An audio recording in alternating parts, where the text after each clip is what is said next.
मुकेश अंबानी यानी कि हमारे मोटा भाई जितने मशहूर हैं उनसे ज्यादा मशहूर है उनका घर एंटीलिया।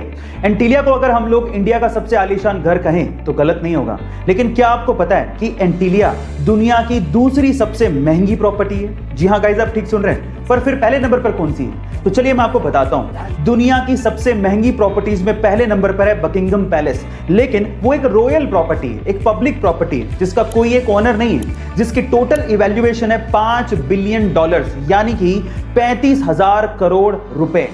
और दूसरे नंबर पर आती है मुकेश अंबानी की एंटीलिया, जो कि एक प्राइवेट प्रॉपर्टी है जिसे मुकेश अंबानी खुद ओन करते हैं, जिसकी आज की इवैल्यूएशन है $2 बिलियन, यानी कि 14,000 करोड़ रुपए।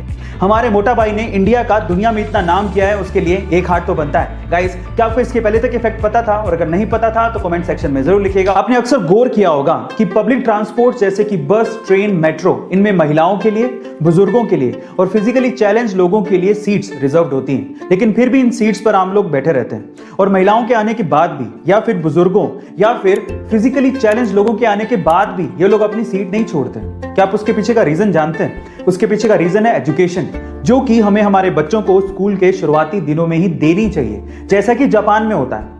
जापान में बच्चों को स्कूल के शुरुआती दिनों में ही सिखाया जाता है कि अगर आप किसी पब्लिक ट्रांसपोर्ट में जा रहे हो और अगर वहां पे कोई महिला या फिर बुजुर्ग या फिर फिजिकली चैलेंज्ड पर्सन या फिर कोई प्रेग्नेंट विमेन आ जाए तो तुरंत अपनी सीट को छोड़ें और उन्हें बैठने को जगह दें।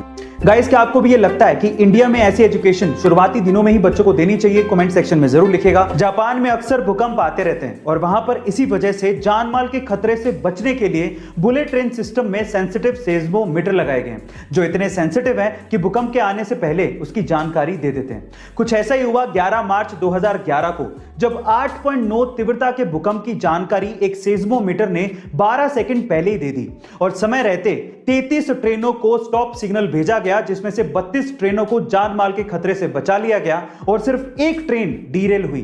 गाइस, आपको सेस्मोमीटर की ये टेक्नोलॉजी कैसे लगी? कमेंट सेक्शन में जरूर लिखिएगा। अक्सर हमने देखा है कि एक लड़का किसी लड़की को प्रपोज करने के लिए रिंग देता है, लेकिन क्या ऐसा ही कुछ किसी और प्रजाति में भी होता है? जी हाँ गाइस, ऐसे ही कुछ पेंगुइन प्रजाति में भी होता है। कुछ पेंगुइन प्रजातियों में एक पेंगुइन अपनी पूरी जिंदगी के लिए एक पार्टनर को चुनता है और उस पसंदीदा पार्टनर को पाने के लिए वो उसे एक गोलाकार और स्मूथ पत्थर देता है। अगर वो स्मूथ पत्थर फीमेल पार्टनर पसंद करके अपने पास रख ले तो दोनों पेंगुइन एक साथ रहना शुरू कर देते हैं, मानो जैसे कि रिंग सेरेमनी के बाद उनकी शादी हो गई हो। लेकिन कुछ प्रजातियों में मेल पेंगुइन फीमेल पेंगुइन के साथ सिर्फ बच्चा पैदा करने के लिए रहते हैं, लेकिन बच्चे की परवरिश दो मेल पेंगुइन मिलकर करते हैं। गाइस, क्या इसके पहले तक पेंगुइन्स का ये फैक्ट आपको पता था? और अगर नहीं पता था तो कमेंट सेक्शन में जरूर लिखिएगा। और ऐसे अमेजिंग वीडियोस के लिए शेयर, सब्सक्राइब एंड लाइक। मिलते हैं अगली वीडियो में।